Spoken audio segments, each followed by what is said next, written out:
And the dark part of leadership or entrepreneurship that I don't think a lot of transparent are about is there's going to be times that no matter how much money you're making or not making, you just wonder if you can sustain it, and then you hear all the gurus talk about their systems and 90% of them are BS, and you're trying to find the right people. And 1 minute you got a great hire, the next minute they're super entitled and lazy. So you're going to go through all these phases. And I think just people need to realize you don't get to skip a level. The Business Owner's Journey. I'm Nick Berry, and I've got real business owners telling their real stories, sharing their real lessons and strategies, so you don't have to figure it all out on your own. My guest, Brett Bartholomew, is one of my favorite people to talk to because he is as intense as he is knowledgeable. Brett founded a company called Art of Coaching, and you can find more information at artofcoaching.com. They teach communication strategy, and that's kind of my general label, but they help leaders learn how to handle difficult conversations, biases, like the politics in the workplace, power dynamics. And I knew, like, there are not many people that I know of who are doing what Brett is doing. And he built his business, like, he took off a few years ago, rightfully so. It's unique what they're doing. He's very well studied, very knowledgeable. You always get insight from when you talk to Brett. Also, he made me do improv in this episode. I think what you do is really unique. I don't know many people who I would say who are doing that. I don't know anybody like you. And I say that lovingly, but you're an impressive individual. Tell me about your journey as an entrepreneur. Yeah, the gist of it, and we can go deeper on any of this if you want, but the highlight is, so I spent 15 years in the world of human performance and strength and conditioning. And I found out, really through that, as much as I love the training side, it was really the psychological piece and the interpersonal side that was most fascinating to me. My calling card really became dealing with difficult athletes. So I worked primarily with NFL athletes, a lot of folks in Major League Baseball, combat sports. And because of some stuff I went through when I was younger, depression, anxiety, when I was a teenager, and I had gotten labeled as, somebody that was difficult and, you're angry or you're anxious. And I just remember at a young age, I was very like, that doesn't really define me. My parents were going through a divorce. I had a lot of friends that got into hardcore drugs. So I had turned to exercise and training as an outlet. So when I would work with these athletes, inevitably somebody would say, hey, we have so-and-so starting tomorrow. I'm not going to use names. Kind of a difficult guy. The GM says, be aware of this, or their strength coach says, be aware of that and that. So I just found it fascinating. I'm like, I doubt these people are that difficult. You just got to figure out what drives them. And I would take pride in treating people like puzzles. Well, eventually that gave way to me writing a book called Conscious Coaching. And at that time, the context was strength and conditioning because I had dealt with all these different personality types. And that's something we all deal with in life. When you're running business, when you deal with people, you're going to deal with different archetypes of individual. For example, we know somebody that's a manipulator, a politician, somebody that is what we call the royal, a little bit of a know-it-all, all those things. Well, just by the grace of God, that book had taken off and gotten into other industries. So we started doing work with companies like Microsoft. We've now worked with Apple in a consulting capacity. And people started bringing me in saying, hey, can you help us deal with some of these interpersonal issues or power dynamics issues in the workplace? So long story short, eventually kind of just looked at this and said, okay, this is where my heart is. I love the training piece, but I've now done this 15 years. And for me, it's really about the people and the puzzle. And this isn't meant to sound prideful, but just the performance side got easy. Anybody that studies kind of strength and conditioning, after a while, it's not hard to get people stronger. It's not hard to get people to be, I'm not trying to simplify it. I'm not saying it's super easy, but you just look for another challenge. And to a degree, some inputs equal outputs. If somebody shows up every day and trains hard and does whole body movements, and eats right and gets some sleep, they're going to get stronger. And if we do the right drills, they're going to get faster. And I just realized I wanted to solve some bigger issues. So my wife and I took a massive risk. And I decided at one point, I'm like, we're getting a lot of these speaking gigs. We're getting a lot of these consulting deals. I can't keep living this double life. And I quit being a strength coach and we started Art of Coaching, the company we're at now. And for us, coaching means to guide, to lead. There's nothing sport related about coach. That term's existed for a very long time. And so we started doing a combination of live events, executive one-to-one coaching. So when we'd go to these companies, inevitably they'd want to do continuing calls. And so, we'd deal with the manager of this department. They'd come on calls and say, hey, this is what we're dealing with today. This is what we're dealing with. We've worked with the United States government, Canadian Special Forces. And it's cool because you just get to go in and hear about some of these interpersonal issues. And you get to go deep with people on this stuff. So my wife and I work together. We've been doing it since 2020. Well, I went on my own in 2018. She joined me in 2020, 2021. We've gone all models. We had an all staff model. With some contractors, we've done an all contractor model. We've done every little kind of pivot you could imagine to try to find our sweet spot. We're a remote staff by and large, so we can get into that if you want. But that's the gist. Started off in one career, built something that really I followed my passion, took a huge risk, used my life savings. It was probably very naive at the time to make this book, became a bestseller, started transcending into other industries, took a massive risk, was scared out of my mind. And now we've been doing it for, quite a while now. It seems like the years just kind of fly by. Was there anything there that you want to hone in on? So a couple of things. One is, so when I met you, it was just taking off and you blew up. You're one of those stories, and immediately everybody wanted a piece of bread. Good, bad, and indifferent, by the way. Everybody wanted a piece, and still do, right? Like, I think the trajectory is still continued. So you obviously figured out how to handle that. Talk about the lessons you learned, some of the takeaways from, like, you didn't just wake up one day, but it did happen fast. It was like, oh shit, I've got to figure out how to turn this into something because the attention is here. Yeah, well, and it's tricky, and I want to, I always try to be transparent with people because I think a lot of people share the glory and all that. I had publishers that were like, nobody's going to be interested in this book. Nobody's going to be interested in a book on communication. What I found is not many people knew what a strength coach was. There was a lot of, I had one large tech company when I was done speaking say, thank God we thought you were going to be like Jillian Michaels. And I just remember talking to my wife, and I'm like, I've gone to a lot of these places and nobody really knew what we did. Like, we had the opportunity to work with Wells Fargo, and I'm speaking to a room of around 400 folks, and them to try to get them to connect the dots with, like, why is this guy that was in the performance realm talking to them about managing personalities and relationships here?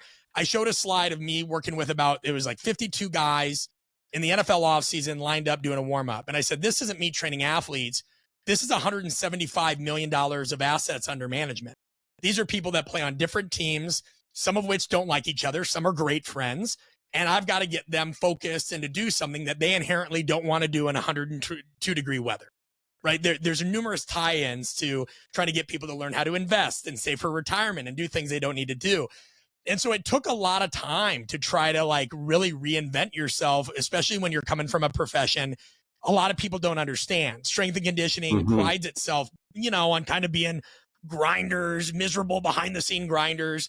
It's not like the fitness realm, which has its own kind of archetypes, but more people are aware of, fitness. Those folks are kind of out there in all the shows. So that was one part that we had to overcome. Another thing that we had to overcome early on was, when we got self-publishing a book, something we do now, a part of our business is I literally will help people that are wanting to write a book. How do I do that? Do I go with a big publisher? Because the book I'm currently writing is with a subsidiary of Penguin Random House. So I've written a book now with my own, just self-publish. And now we have the opportunity to work with one of the largest publishers. They both have crazy challenges. There is no grass is greener. There's things that are better or worse about both of them. And so those things were tough. And then managing, as you said, you all of a sudden become pretty well known, and this is locally, right? I'm not like, so it was definitely not some movie star or anything like that, but it was trying to find a balance of boundaries is what I'll say, because I never really had a mentor. And so one example, let alone a mentor that taught me how to do with this, I understand that everybody's a situational mentor, but nobody ever put their arm around me and said, hey, this is how you build a business. This is how you build a brand. This is how you do these things. I would sometimes spend all night answering DMs, every message, because I just always felt like I had gotten big time coming up, and I never wanted anybody to feel like that. So my first lesson in business too was knowing how to create boundaries, because I could stay up all night answering messages, building relationships, and not even looking at these people as leads at that point of time, just trying to honor the platform that I had created. Mm-hmm. And, you have to balance things. You're all of a sudden you're 2 hours sitting there with your wife. You're answering these questions. I had to learn how to tell people no. I had to tell people, hey, this is what this costs. No, I can't do a deal. All the stuff that you go through as a business owner to segment your audience, turn some things down, deal with unhappy customers, happy customers, all those pieces. So I think, yeah, that's the thing is you have to just get comfortable with the fact that it's going to always feel like you're never going to be doing enough. You're not going to really live up to your own expectations. And the dark part of leadership or entrepreneurship that I don't think a lot of transparent are about is there's going to be times that no matter how much money you're making or not making, you just wonder if you can sustain it, and then you hear all the gurus talk about their systems and 90% of them are BS. And you're trying to find the right people. And 1 minute you got a great hire. The next minute they're super entitled and lazy. So you're going to go through all these phases. And I think just people need to realize you don't get to skip a level. You don't get to skip a level. Exactly. Even if I hope some of you listening have made $5 million a year the last 10 years, drama's coming. And that's not me being cynical. I don't say that to scare you. I say that to prepare you because it's just reality. I think you just named this episode. You don't get to skip a level, but you don't get to skip. I mean, one way or another, it's going to hit you. Everybody loves you now, the hate's coming. Everybody hates you now, the love's coming. Like it's all patterns and trends, and it comes and goes. And there's times where, we did a $250,000 course launch over 5 days where I thought, my God, our life's changed forever. And then we've spent $30,000 on ads, and I might as well have set money on fire and fed it to the coyotes behind my house. And so I just think that anybody needs to be aware of these people that are quote unquote 10Xing their business all the time and killing it, and the boss babes and the people that are like, running retreats in Bali and all, like, just, the more outlandish it seems and the more unrealistic it seems, there's usually bull crap behind it. Yeah. I mean, there's like my whole thing with leadership and business is the amount of uncertainty, right? Yeah. And so there's just so much uncertainty. Nothing's a given. Whatever as soon as you decide that this is the way that it is with yourself or your situation, or you've got this element figured out, it's going to catch you. Something's going to happen. It's coming. Yeah. And I think, you make a good point. What I tell people is I'm like, it's a lot more Gotham than it is Eden. And that just means there's going to be so much conflict. That's actually like a chapter in my next book, as long as the editor doesn't change it. But like, you got to deal with criticism. You can think you gave your best to somebody. You sat here an hour longer after your kid's home from daycare. You could go out and be playing with your kid, but you're like, we run a business mastermind, right? For grassroots. Like when I started our business, I was like, man, there's only like 2 masterminds. There's ones that are hyper specific. You either need to be in real estate or fitness or this, or there's ones that are like the crazy, get a jet, get a platinum blonde, get, your millionaire. I'm like, where's the stuff for people that no matter what you're in, and if you've made your first dollar or first $1 million or your third, $3 million, you can join. So we created something like that. So there would be times I'm sitting here guiding people through business plans. I'm trying to get them out of their own heads. I'm sacrificing time with my son, but I think I'm providing a service. And 10 of them love it, and they write thank you emails afterwards. And one person like wants to quit and go spend 20 grand on ClickFunnels, and you're just like, what am I missing here, dude? And so you're just going to deal with criticism and self-doubt, and a lot of times where you just feel like people aren't appreciative. And I think that those are worthwhile things to mention because you don't hear them on a lot of podcasts. Mm-hmm. Yeah, absolutely. So before I jump into your area of expertise in the future of art of coaching, talk a little bit, if you don't mind, about you brought your wife into the business. Yeah. I mean, Kelly and I, we've worked together. We've been business partners for since 2012. Work Amazing. together every day, man. I get it. It's the best thing that I've ever done. I love it. But it's not for everybody. No. So tell us about your experience. Yeah, I mean, it's been, I think and there's a lot of ways to anchor this. I'll give people insight. And so I'm a very direct communicator. Like we have different communication styles that we really hone in on at Art of Coaching. Somebody that's more analytical, somebody that's more of a realist. A realist is kind of direct to the point, not to be abrasive, but out of respect to people, right? There's a relator, somebody that uses a lot of analogies, metaphors, tries to bring people with them. And then an empathizer, right? That's the complete opposite of somebody that's purely analytical. And of course, nobody's ever won. right? We're going to skew and it's context dependent. But to give an idea, like I'm a realist and a relator. My wife is very analytical. I spend a lot of time studying communication for a living. Like we have a 26-point communication evaluation that we use at our workshops on everything like clarity and tone of voice. And on the other hand, this is stuff that, my wife grew up in a family where you don't voice your thoughts and opinions much because she had a big family and it could make somebody mad. And so whereas I'm direct, Liz could be more avoidant and withdrawn, right? So there was conflict navigating that. How do we have meetings without clashing? How do we, hey, get to the point here? Or what are you saying here? How do you talk? When do you turn this off at night? Can you create a ritual? Like, are there pajamas that you put on at 8:00 that all of a sudden mean no business talk? Well, that shit doesn't work. You know what I mean? Because you're going to be watching a show and you get a business idea and you're like, I know, but hear me out. So we had to deal with difference in communication styles, work styles. I'm somebody that very much like we're remote. Of course, Liz and I work in the same place. If I get an idea, I'm walking down the hall, we're sharing it and we're whiteboarding it. Nuh-uh. With her, it's all got to be scheduled. And she's right to do that sometimes, and I'm right to do my thing sometimes. So it's figuring out boundaries, communication styles. It's figuring out, how to like still talk to each other like a spouse during some times, but also not running from the hard conversations that you've got to have. There's some times where I did something wrong. There's other times where like we had a scheduling snafu this week. It was her fault. There's other times it's my fault. And we have to own those things. And so, we've had fights. We've had things that tested our marriage. We've had things that strengthened our marriage.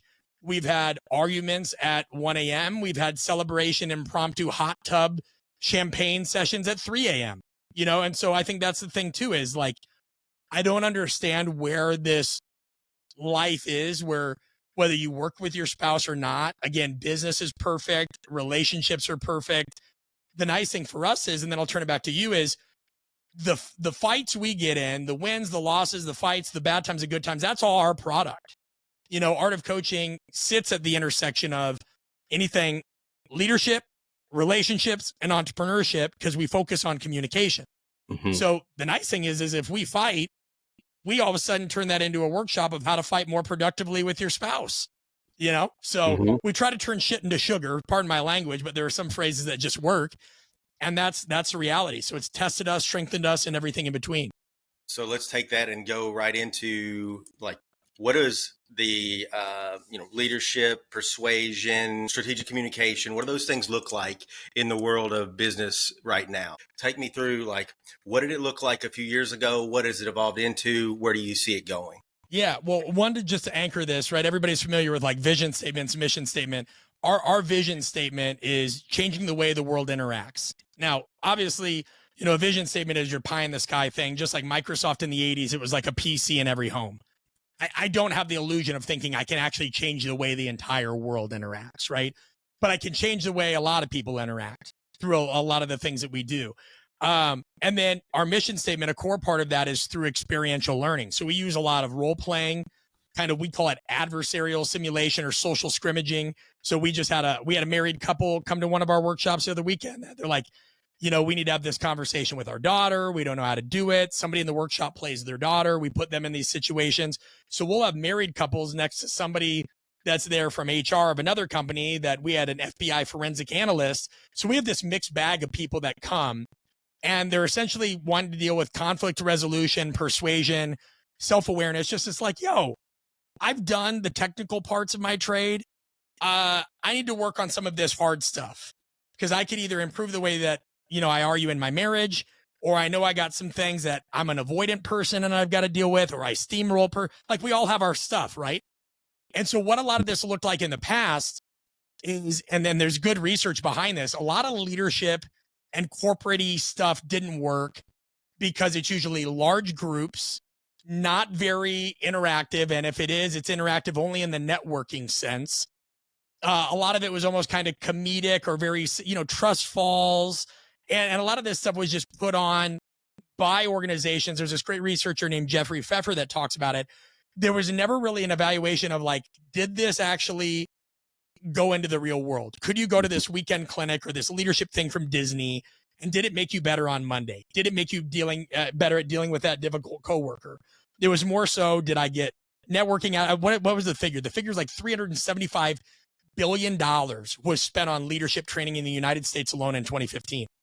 But by and large, people just feel like they evaluated on, did I have a good time? So our model is very different. We do very small and intimate. We've done in-services where we'll do, bigger groups, like we've done up to 300, but generally if somebody comes to one of our workshops, 10 to 20, very hands-on, a mix of PowerPoint, of course, because you've got to get core content, a mix of case study reviews. So people come in, and this is all tied to my doctoral work. People will come in with a case study. Of course, we respect privacy. Nobody needs to use names, right? One the other day was, I have a boss. I've worked for him for 5 years. He talks about boundaries a lot, yet I get texts at, 1 a.m. We're often expected to work over weekends, which is fine sometimes, but now it's turned into almost every other weekend. I need to find a way to tell him or her that I'm still committed to the job and hungry as ever, but there needs to be a disconnect here. Right? So like, we'll work together, and it's great because we had somebody from Spain that's like, here's how, I've had this conversation with a boss. Here's how it went. Here's what assertiveness looks like on our end. Somebody from the UK is like, that would get me in trouble. And so you have this whole room of people now thinking and strategizing and interacting. So that's you're not really sending that person. You're not sending them back with a script to handle it. You're giving them the mental agility to handle the situation. Yes, and you chose a perfect term, and we haven't talked in a long time, so there's no way this was a plant. We don't teach people communication. We teach them social agility. So under social agility is 3 things. That's a big umbrella skill, kind of like financial health, right? We know that financial health comprises many things, right? You're going to have certain amount of assets that are liquid, certain ones that are tied up in investments. You know that you even need to take some losses every year to offset capital gains, right? Financial health is multifaceted, right? We know a lot. Like, I had athletes that were wealthy by standards of like they have 18 million, but it's all tied up. And so they're cash poor, right? So when we look at social agility, there's 3 main components. One is what we call contextual competence. Can you read the room, right? So say somebody listening right now is like, hey, we've had a lean year. We need to do some cuts this year, and there won't be any staff bonuses. However, we're still going to honor all other incentives tied to commission, sales, whatever. And then imagine 2 weeks later, a staff member that was on that call comes up and asks for a raise. That is a lack of contextual competence. You're not, hey, listen and read the room. Or your buddy who decides he's going to go to Europe, but he goes to Europe and acts like the most entitled American in the world. Right? Hotel, give me 6 pillows, give me an extra large, where's a cheeseburger? Do as the Romans do. And a lot of people don't have contextual competence, so they end up offending people. They don't pay attention to the culture, the code, all these things. That's one. Am I clear on that piece for now? Oh, absolutely. Yeah. Okay. We all know that person who in the somewhere out in public that has to talk on their phone on speaker when they're the only person doing that. Right. Yeah, exactly. And by the way, within contextual content, because it's not just people that do that, like it's just, are you a self-aware individual? There's a lot of people that think they're contextually competent, but they're not, like we had a great individual that worked for us and had all the intangibles, teaching, all that, but often couldn't be vulnerable. And it was a lack of contextual competence because we would have people in the room that want to be vulnerable. So you need to create that vulnerability loop. Hey, share some failures. That's the nature of this event, right? Normalize failure. Let's help people grow and deal with conflict. Wouldn't do it. And so I remember telling them, I was like, hey, this is a lack of contextual competence. You're letting your own lack of self-awareness and vulnerability get in the way of people. Like, you've got to revamp this a little bit. So anyway, that's one. The next one is communication strategy, which this is, do you understand that there's different communication styles? Do you adapt? Like, can you appreciate, like, a lot of times people, let's say you and I are getting in a disagreement. There's so many things that can come into play. It could be timing, the environment, the medium in which we're interacting. There's so many components to communication. But at a base level, we're probably just not matching styles. If you're my business partner, Nick, and let's say we had a down quarter, and you're like, well, it's going to be okay. We got, It's going to be fine. And you're talking to me more of an inspirational tone, but you're not actually giving me details, right? You're not saying, well, we got this coming out and I've spec'd this out, and this is likely to bring us in anywhere from $20,000 to $30,000 in that quarter alone. Here's why I think that. Here's what's in the pipeline. That's how I want to be talked to. If you just give me a bunch of inspirational nonsense, we're going to have a little bit of a conflict because I'm going to be like, Nick, why? Give me an informed opinion here. Don't just BS me. So a lot of times people they're not matching the style, and it doesn't mean you give up your end. It just means like, hey, meet them where they're at. Right. Meet them where they're at. And then the final one is just power literacy. And this is just the power dynamic side of things, knowing that, okay, if contextual competence is do as the Romans do, communication strategy is speak as the Romans speak, right? Power literacy is see how the Romans maneuver. So what I mean by this is everybody can do this right now. You can go into your workplace, or you can even think about it in your family. And there are certain people, let's use a workplace example first, that will lean on formal authority to get things done. I'm the senior manager. I'm the CEO, right? There's a formal title behind that, right? It's a legitimate title, and that's what they kind of lean on, this kind of coercion or this force. There's other people that have tremendous power and influence because they're likable. They don't have to have any formal title. They could be nobody. They could be literally not like a peon in the mailroom, if such a thing exists anymore. But a lot of people like them and respect them. That's its own form of power. Then there are types of power that, hey, do you have a resource I need? Do you have access to information? Do you have this? So it's teaching people, hey, if you're coming up against resistance to change, and maybe you've been trying to persuade somebody through rational techniques a lot, or carrot and stick. And in reality, you need to be spending more time relating to that individual and building more of a connection and a friendship, or vice versa, right? But it's getting people to kind of, what's the word I'm looking for? Audit their approach. Now, there's some keys here, Nick. A lot of times analytical people and analytical communicators will try to persuade through rationality. This is why we should do it. This is what the research says. This is what the numbers say.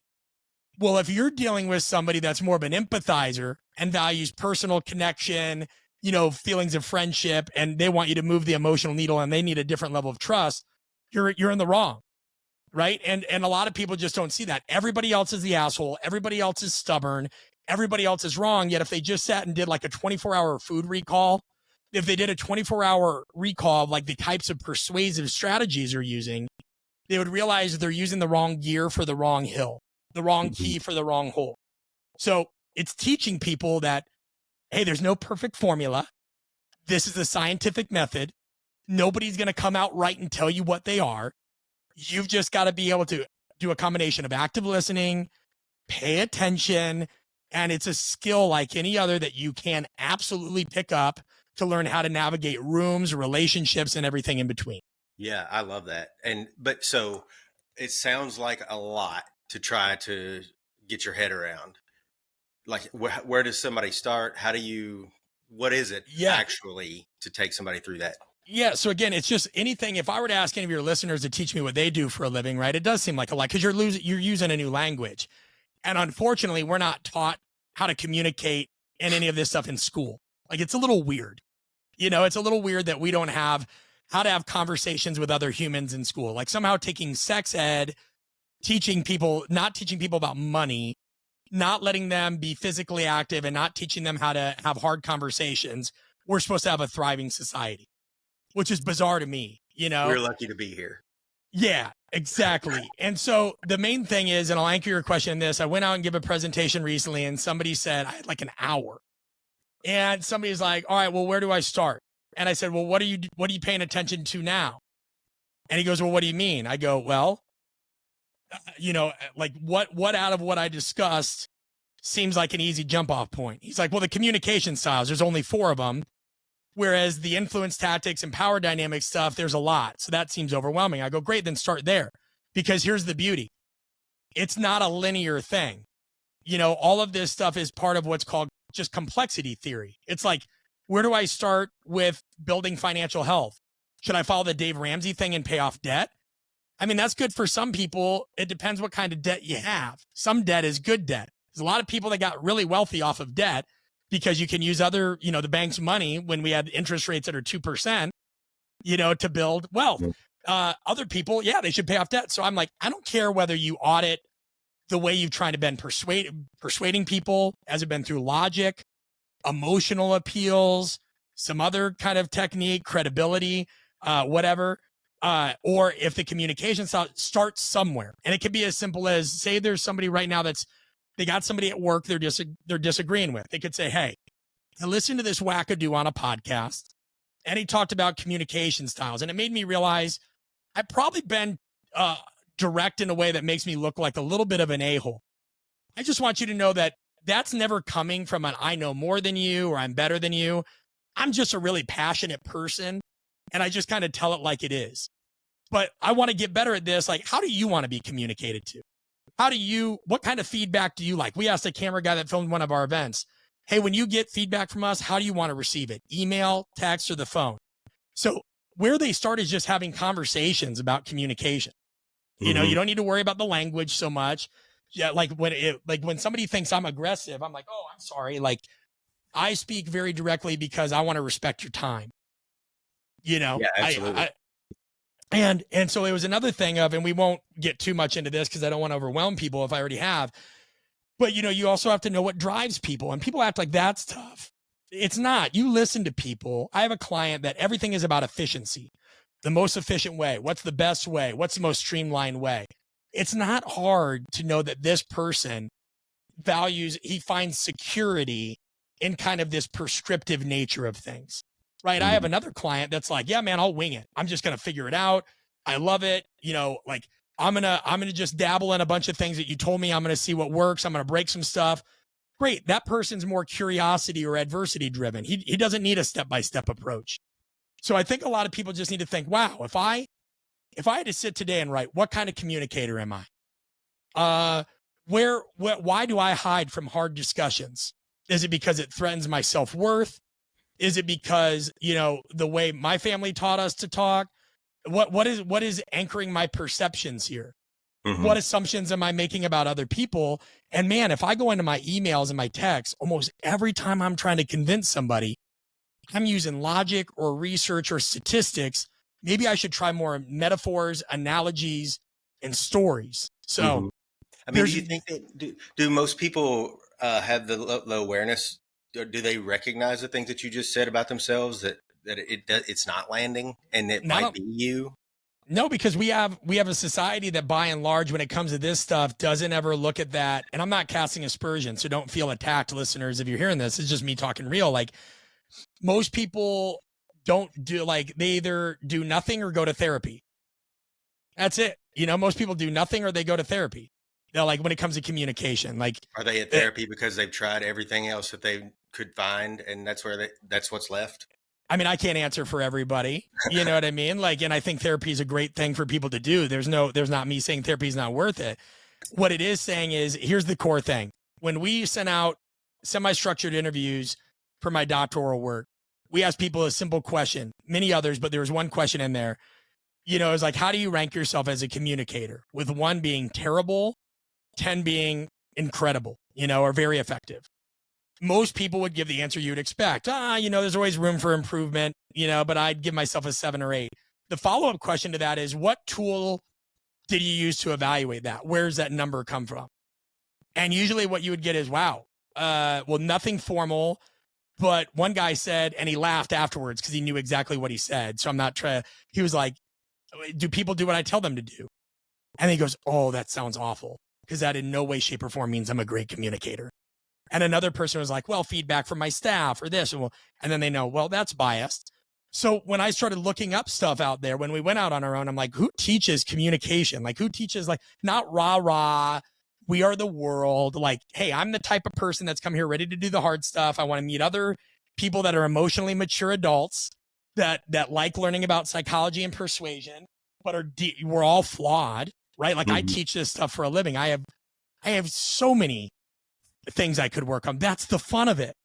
And so the fact that most people don't see it as a skill, and we had one person actually say, well, I would never come to one of your workshops because I communicate every day. I feel like I'm pretty good at it. And so we had a professor, a communication professor on our podcast once, and I talked to him about that. And he said the same thing you would say, or at least I think you would say, the people that think they don't need it at all are the people they need it the most. Yep, absolutely. Like I could train people and I couldn't look them in the eye and say, I can guarantee you a healthier life and all that, because there's so many other things.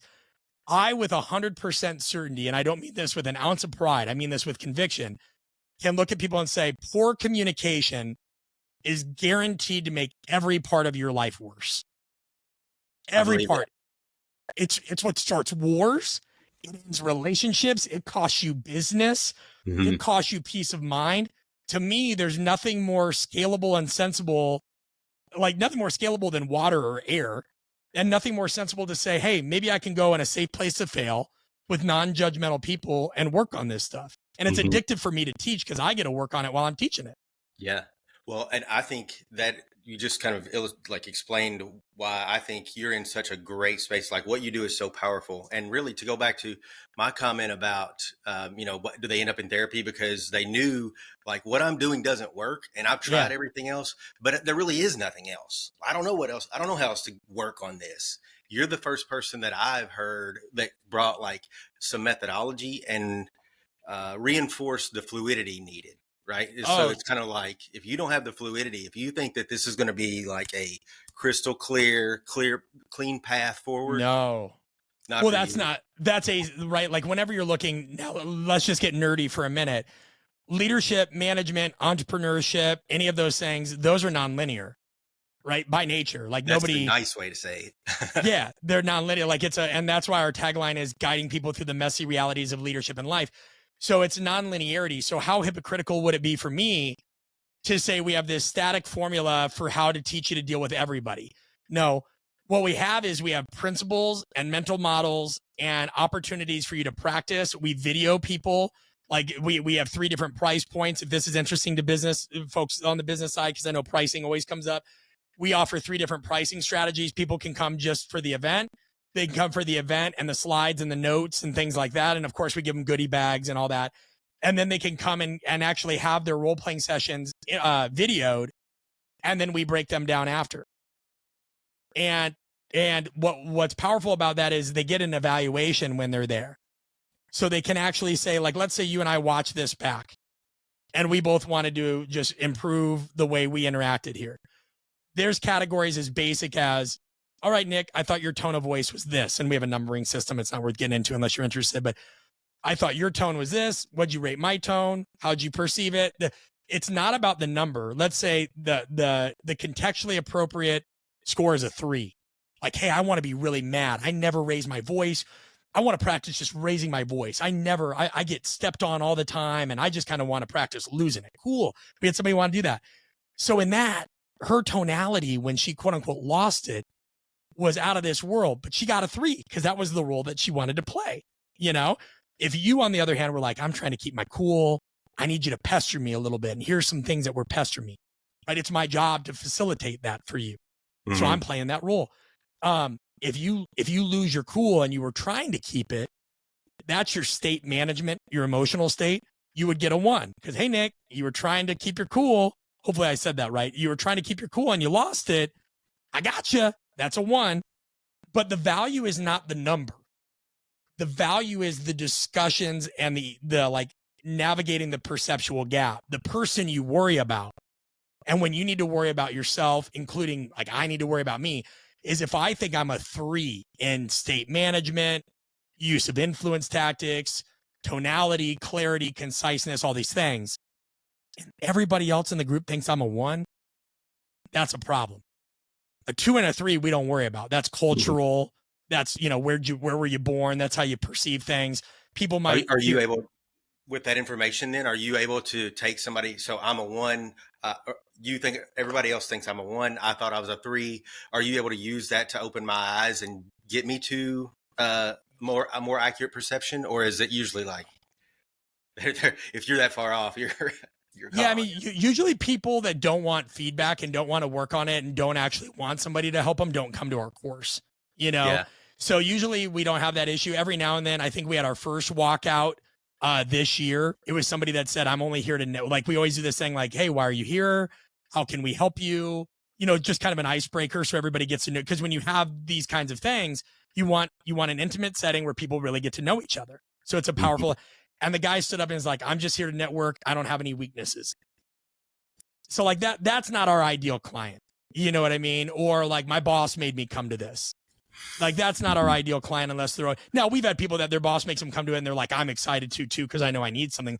That's great. But generally, people are not. That's the nice thing about our product is if you actually like don't care about communication, you don't really want to practice these things, and you don't want to get around others that, I mean, by and large, everybody's got some version of the same problem. They're all dealing with, we don't like conflict. And it's not a negative environment. We break it up. So you might do 2 role-playing sessions, and then we go out and do comedic improv, because improv is a great way and a non-threatening way to get people to work on some things that they maybe lack in terms of like, oh, I get in my own head, so I self-edit. Or we have a game called Gibberish where you and I would literally talk just nonsensically, but modulate our tone of voice, because then that person doesn't have to worry about what they're saying. They just worry about how they're saying it. Mm-hmm. And that was stuff that we stole, and I use that term purposefully, from a woman named Viola Spolin and Neva Boyd, who in the 1920s, when immigrant children were coming in mass during the Great Depression era and everything, and getting to coming to America, they were trying to figure out, improv has its roots in social work. So how do we get American children, Irish kids, and Italian kids who all speak different, dialects and languages and whatever to come together? Well, they used improv games.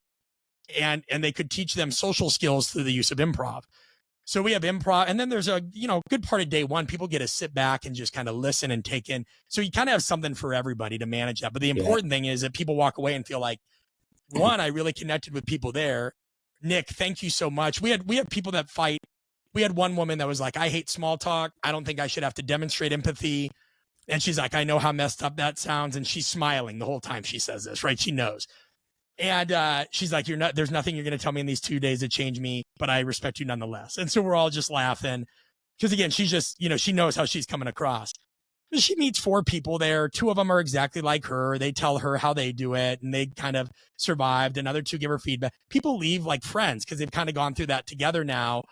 And so it's cool for us because I hate cliche trust fall nonsense. I want to see people bond through shared struggle and discomfort. I love improv as a tool, like you're talking about, for that reason, because it's uncomfortable as fuck. Yeah. Before I met you, like it was probably within a year, I had hired an improv company to come into our company in Indy and do a workshop for us for that reason. And man, like, that was what we were able to do at that time. And it was just, it was really exciting for me to see you using a tool like that, because, we're just trying to figure out a way to grab some value out of it. Right. I know it was in there. But so to see you put it to use, I think the tough, powerful. Thank you. I mean, the feedback's appreciated. The thing that gets tough is capturing that on video. I mean, one, like, we're a small staff still, and you hire contractors to video some stuff. Sometimes they get good B-roll, sometimes they don't, even when you kind of lay out what you want. Then you got to edit, but there's some things that don't always translate well, like over video. And that's always been a struggle of us, is like, how do you market something like this? And, we try to switch it up a lot, and we try to be we ask our audience, how would you tell a friend about this? How would you do this? And it takes somebody that, again, is just, we tend to find 2 demographics that come. I'm going to mainly speak to age in this demographic. We see a crowd that, and there's going to be variance here. We see a crowd in their 40s and beyond that have typically been there, done that, made mistakes. They're done chasing the technical thing to no end. Like, oh, I've got to be the absolute best this. And they're more like, hey, I understand that it's relationships. I want to do this. I've gotten screwed over for not playing the game at work. I need to learn more about that, or I need to learn why I'm scared of conflict, or I'm ready to do something different because I'm tired of going to seminars that are all just death by PowerPoint and whatever. And then we have the younger professional that they don't want to make those big mistakes.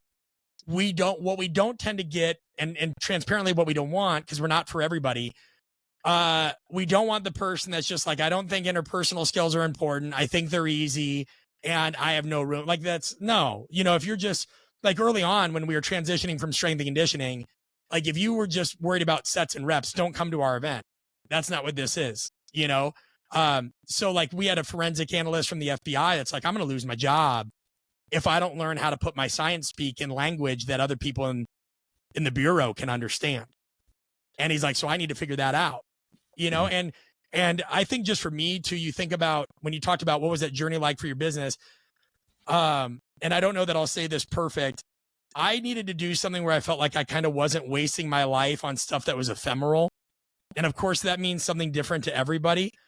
But to me, most of my hardships in life have been to like, I've dealt with either really shady people or, I had flaky friends growing up and I could never really understand why certain people were flaky.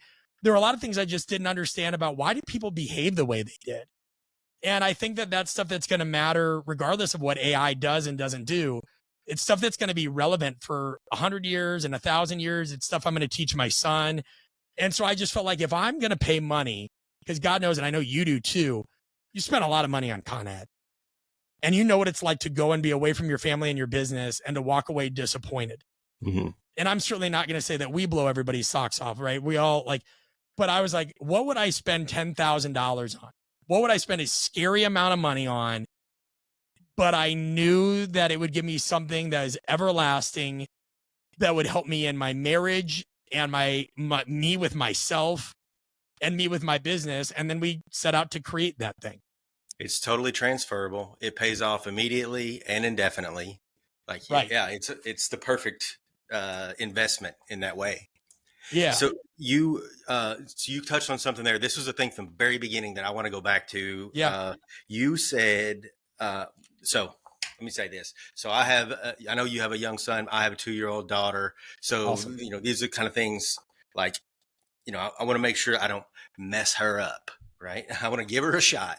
Yeah. And but one of my big concerns, and you probably have kind of picked that up through our conversations, is the closed-mindedness or like the limiting beliefs, the fixedness that people may feel about themselves. You said that you may have even said it was when you were early teens. All that stuff's going on in your life, and they were saying these things about you, and you said that doesn't define me. How the fuck did you have that like mentality at that age? To me, that's incredible. Yeah, well, it's not as impressive as it sounds. I mean, one, it was like the contrast principle of, to give more context there, I talked about how exercise and training kind of became my drug because I was a high school athlete. And so when my friends were going, doing all this kind of like, they were getting into coke and stuff like that. And it was bizarre. And my family, my parents were going through a divorce, which ironically, they were married 22 years, divorced for 18, and they just got back together 2 years ago. So it's very interesting. So I would just train all the time. Well, and in my book, Conscious Coaching, I talk about this more in depth. I ended up getting put in an inpatient eating disorder hospital because I had lost so much weight. Really what I was going through was depression. I wasn't really trying to lose weight. I didn't know anything at the time about good training and good diet. So I was just training all the time like a machine. Anybody that's ever gone through depression knows that you're just, you kind of just go through the motions. You're in this kind of tunnel. You're not really, let alone as a teen that doesn't know how to really understand your feelings. And I'm eating like, what these magazines tell you to eat, low fat, low carbs. So you're basically eating nothing except egg beaters and turkey bacon. So when I'm in this hospital and they're treating me like I'm scared of a piece of pizza and they're telling me you have an eating disorder and they're treating me like, and I'm like, no, like you have no idea what's going on. Like this is a one size fits all. You use the term, it's functional fixedness. What they do is they see one thing so much that everything becomes that thing. Right? There was a woman there that was 68. Her husband left her. Eating disorder was a coping mechanism. A little girl that was, the middle of like, I don't know, 9 kids. That was a way for her to get attention. A junior Olympic wrestler who got beat by his dad. That was his, there was all secondary things. And so when I'm sitting here getting told like, oh, this is, I'm like, no, it's not, like, and it took a while because you were basically isolated in this hospital. I mean, you spent every day and every night in this hospital. And when you weren't eating, you were confined to this little day room. And so it took a lot of me being like, all right, I'm not explaining something well enough because I'm not getting it across to these people. And you were assigned to a therapist and the therapist generally wouldn't listen to you. So you'd get put on more antidepressant meds. So it was like, it was like that movie Misery. You're just getting fed pills And like, I got called non-compliant because they said I was in denial. Eventually, I just remember, like, and this probably led to a lot of me being obsessed with refining the way I use my words. I remember just listening to music because that's the only thing you could do in there. You couldn't stand, you couldn't fidget, you couldn't burn calories. And like, I just heard something in a song and it was like kind of about facing your own demons and whatever. And I'm like, all right, why am I angry? What is going on? What would it take to get me out of here? Why does this make me mad? How could I phrase this? You just start going down this, like, screw 5 whys. I'm going down 35 whys. Just massive self-confrontation, introspection. All right, you say this isn't the problem, then what's the problem? And eventually, I had asked to change therapists, told it to this woman, and she helped me convince my parents that wasn't the place for me. But it took, and that's one of our influence tactics in the power literacy thing that we teach people. Sometimes it takes a third party to get your point across, especially while in parenting. And, like, you're the most potent means of influence are indirect. I can sit here and advertise our course all day long. We got one this weekend. The potency of you going to your audience and saying, hey, you should go to this and whatever. And then another third party saying that, right? That's the power of word and mouth and outside agents, because there's a disconnect. Same reason if you ever came to speak at one of our events, right? I'm never going to make you introduce yourself. I introduce you because that sets you up. So anyway, yeah, people need to literally, I'm not trying to use colorful language to be edgy, but like, can I just use a phrase? You be real. At some point, people just need to cut the bullshit and say, like, why am I like this? And this is stuff that, my wife wouldn't mind sharing. She worked on this too. Like, hey, why are you avoidant? Why do you shut down? Well, because of this. Okay, but why? Like, that's not the case anymore. So why? Everybody's got to have this moment with themselves where they just cut the shit and don't let superficial answers reign. A client of mine right now says, like, I can't be alone. I don't like being alone with my thoughts. I bury myself in work. Why? Where do your thoughts go when you're alone? Well, they go to my family. Okay. Well, do you ever think that the thing you're running from is the thing you need to run towards? And I'm not trying to get Freudy here. Like, it's just nobody has the answer except you. We get it good at dodging that discomfort and not even realizing it, right? Like, some people, it can do it gracefully. Right. Yeah. And I think that's my job. That's what have you ever seen The Dark Knight? Yes. Okay. So there's a part in my new book where I talk about how Christopher Nolan had to be very conscious of the villain he chose in that movie. And Christopher Nolan's a very cerebral guy. If you guys don't know, he's the director. He's almost every movie, whether it's Inception, Dunkirk, things like that, very cerebral, very philosophical. I'll keep this brief. And he knew that in order to find the perfect antagonist for Batman, because it's not a comic book movie, that's really more of a movie about game theory and inner conflict, he needed to find somebody that was uniquely capable at attacking that character's weakness. Well, everybody knows that Batman's weakness is he will not kill, right? He has this kind of faux morality, but because the Joker constantly puts this person in situations where, because he's not going to kill the Joker is going to kill 40 or 50 other people, he makes Batman realize that, hey, there's a flaw in your character. You're not able to do what's necessary, and I'm going to keep exposing you, And so Batman eventually has to realize he can't be the good guy. He has to become the Dark Knight and do unpopular things. My job, as messed up as it sounds at these workshops, is to be more of that Joker. I put people in situations, and we do so respectfully and comfortably, right? So this is very tongue-in-cheek. We ease people into it. Nobody gets yelled at. It's not weird. It's a very welcoming atmosphere. But it's my job to create the antagonistic forces necessary in those 2 days for people to start asking themselves some very real questions. So then they've felt what that discomfort is. They recognize it in the future. Then they can start to turn and face it instead of unintentionally or intentionally going the other direction. Is that? Yes. The best advertising we ever got from a client was he had posted a picture. We had him do a role-playing session cold at the beginning. He was trying to convince somebody to do something. It doesn't matter for the sake of time. And at the end of the 2 days, we had him do it again. And we took a video of the previous projection of him up there, watched him do that in the new one. And so he posted this picture of, like, you saw him and this person at the end, him at the person at the beginning. And he said, the best way I can describe what I just did was you versus you. This was a weekend where you can't hide from anything. And you realize after the first couple hours, you wouldn't want to. And it makes you, figure things out that otherwise would have taken you 5, 10 years, or maybe a lifetime. And I'm like, man, bottle that up. because at Yeah. the time I was too close to my product, and even I didn't know how to advertise it like that. I don't know if you've ever Yeah. had that Oh yeah. experience. Have you ever? Of Yeah. And course. Yeah. so you get to, and so like my job is, and if you were to see my office right now, it's why I have a poster of the Dark Knight and the Joker. People think that's the bad guy. And of course, in that movie, it is, but it's also it's representative of the antagonistic force that somebody who wants to make a difference needed to become a better version of themselves, a more adaptable. Adaptability is our one word that defines our product, a more adaptable version of themselves. I love it. I mean, it's funny to talk about it that way and even use like the Dark Knight, but it's so healthy, right? Right. And despite where you might think that you are, I mean, I'll even go back and use the my experience with the improv. Man, was I uncomfortable. Really? Oh man, Why? and I hadn't done it. And Yeah. I was the one, I was the figurehead in a group of a lot of people, and I was going to look like an idiot. And usually I don't, I'm pretty good about that stuff with them, but that was further outside of my comfort zone. And so I was that guy at the beginning, and then at the end who was like, I did it at the beginning, but at the end, I was like, man, that is such a change just from these few hours. I was kind of forced to do something Yeah. way out of my comfort zone. I did it. And then at the end, you can tell like it gives you a new sense for yourself and like how you feel in situations. Well, but think about it this way, right? Going back to, you said you have a 2-year-old, Mm-hmm. right?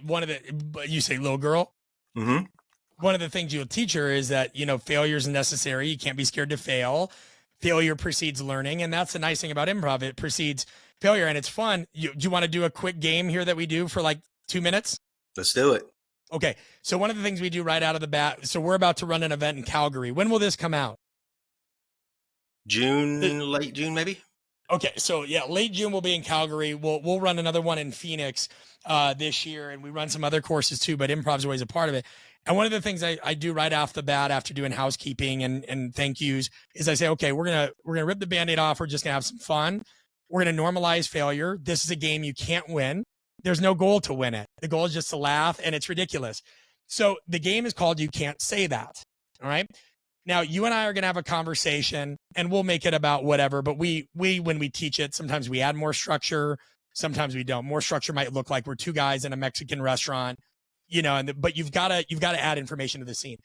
But all this is you and I have to have a normal conversation. Only we can't use any words that have the letter C, as in carrot, or B, as in boy, in them. C or B. Now, high level, right? So it looks ridiculous. Not ridiculous. When I went and spoke in China, I got told by my interpreter, no metaphors and no analogies. Okay, those are things I can't say. I've spoken in other countries where I can't use this term or that term. When I went and spoke at Apple, no cuss words. I go to another place that you'd be surprised by. Hey, speak real. If something comes out, we'll applaud you for it. Everybody's got their own code. Mm-hmm. So C and B here, no words with C and B, is just representative of there's sometimes you can't say things. You know what I mean? Like you can't. Yeah. There are words that Eminem, as good of a rapper as he is, cannot say because of his skin color. And nobody should say, so we all have constraints. It's a constraint. Now, if you mess up, let's say you're like, can you pass me the salt? That clearly has a C. Man, you don't freak out about it. You just say it again like you're a lawyer who just used the wrong phrase. All right. So I'll start it off. I can't even use your name. Think about that. I can't say Mr. Barry or Nick. Man, it's great to see you. It's good to see you also. How's your wife? Great. And yours? Excellent. I can't say excellent. Amazing. Thanks for asking. CMB. Yep, we're good. And your son? You remember? You didn't. Thanks for asking again. He's amazing. How about your daughter? How about the little girl? Vivian. She just had turned 2 a week ago. Vivian, wonderful name.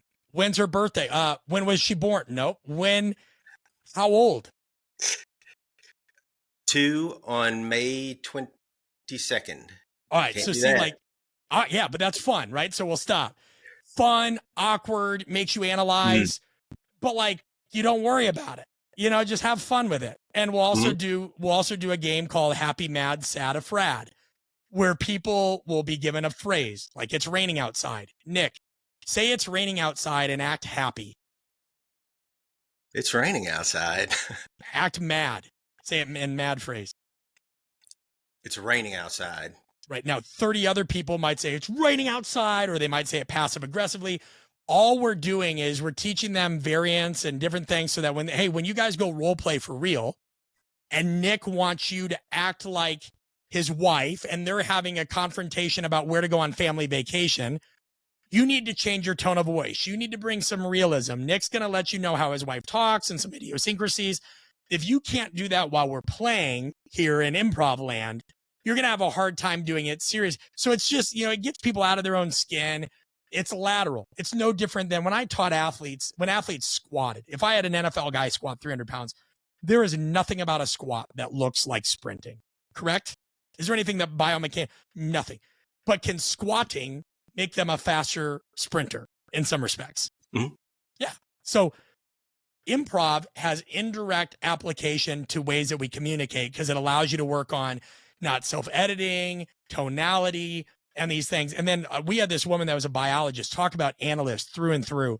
She worked at a subsidiary of the CDC, I believed. I can't remember exactly. And she goes, man, that was amazing. And I said, well, thank you. I'm always self-conscious teaching this stuff because it depends on how people, if they open up or if they fight it. And she's like, but you know what I love the most? And I'm usually used to hearing people say the role play because they're like, I got that out of my system. I got to tell my roommate that she needs to get out and I'm not signing the lease again. They get rehearsal for real life. She goes, the improv.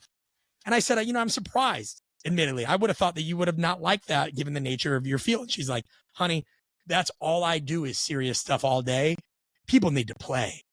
People need to play. And so that was nice, because it was a scary thing to teach when we first did this. I won't lie to you.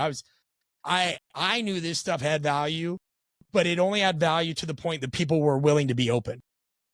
Yeah, absolutely. And I think I saw something in it, and I appreciated that. But it's been incredible to see, just like everything else about you do. I mean, I don't want to make it sound like improv is what you do, but to see the tools in the hands of a real craftsman, like that's a different level than like me just trying to do improv. Well, man, the good news with that, and it's funny, up above here, I don't think you can see it, but I have a little wooden sign that says life is improv. And if you look at what improv is, because and the only reason I spout this out is this isn't meant to seem like intellectual. This is just part of my doctorate as well. So people know it's not Brett Bartholomew's made up BS.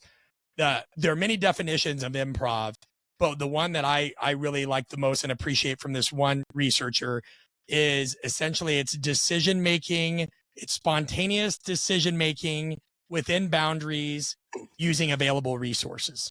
That is what it is. And so as a parent, you improvise every day.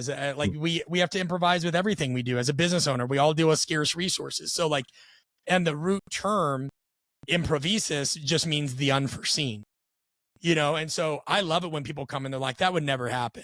Or, yeah, this person role playing my boss did good, but they raise their voice a lot. And my boss would never do that. I'm like, well, it's okay.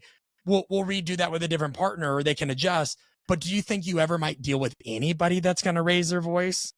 Of course, and so it's fun. And for what it's worth, unless I've scared everybody off, goes without saying, any of your listeners, if they come to an event within I would say this year, or depending when this goes out, we'd probably even extend it into a portion of next year and we can do a code. They're welcome to come for 25% off. And so if it makes it less scary, they get a discount. Of course, we do early bird discounts. And we do this if this isn't their bag. We have 3 main hallmark workshops. The one I'm talking about is called the apprenticeship, just because nobody ever masters communication. We do speaker school, which is what we're running this weekend. That's for people that, could be whether you've spoken a lot and you just still want to sharpen the sword. You have social anxiety and it scares the bejesus out of you. Or you maybe just want to dip your toe in. So we close that at 10 people because everything's very intimate. And then we have a brand builder, what we're going to call in the future entrepreneurial essentials, where people can come and again, whether they're starting their own business, they've had their own business, it's just improv is a part of all those things because people have to practice pitching and interacting and all that stuff. So we have a lot of different facets that can meet people's comfort zones. Yeah, I love it. I mean, also the mastermind, the coaching programs, I'm a fan of that. Yeah, So you do a great all of one. this is on artofcoaching.com, right? I Yep. mean, this, you have more resources on that site. And Thanks. so I'm going to say you need, listeners need to, if you're podcast people, and I think that you probably are, check out Brett's podcast. He's got 300 and some episodes. I mean, every facet of communication, there's nothing to want for there, right? He's got Appreciate it. anything you could want to hear about. It's covered somewhere in the podcast. I know he's got a ton of free downloads. His book's awesome. Conscious Coaching is awesome. What can you tell us anything about the next book? Yeah, I'm trying to think. So I can't tell you the title yet, but a lot of this stuff is going to be covered in the next book. So if you're somebody that, imagine I always speak to just, well, I'll anchor it myself. I got very tired of reading leadership books that, it was always like, oh, a great leader is always transformational and they make an instant difference and they never have doubts and worries.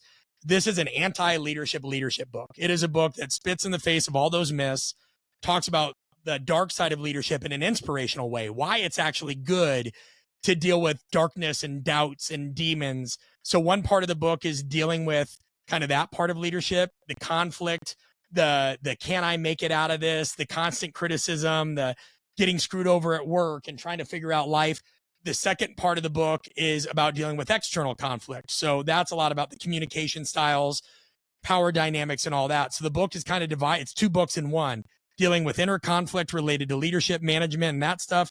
And then on the other end, how to deal with communication, difficult personalities, and those. So the goal is to write something that speaks to business owners, but also your 13-year-old daughter who's wondering why their friends are so shady and can't figure it out. And it's been tricky because there's certain things the publisher doesn't allow me to get away with, like there's certain things that they're like, you need to use this many leadership examples. And I'm like, hey, I'm not going to talk about some white CEO and Coca-Cola like every other leadership book. And it's not the stuff of like, be the coffee bean, not the carrot, because the coffee bean changes the water. This is like, I've tried to just go into my own mind and think, what did I want when I needed it most?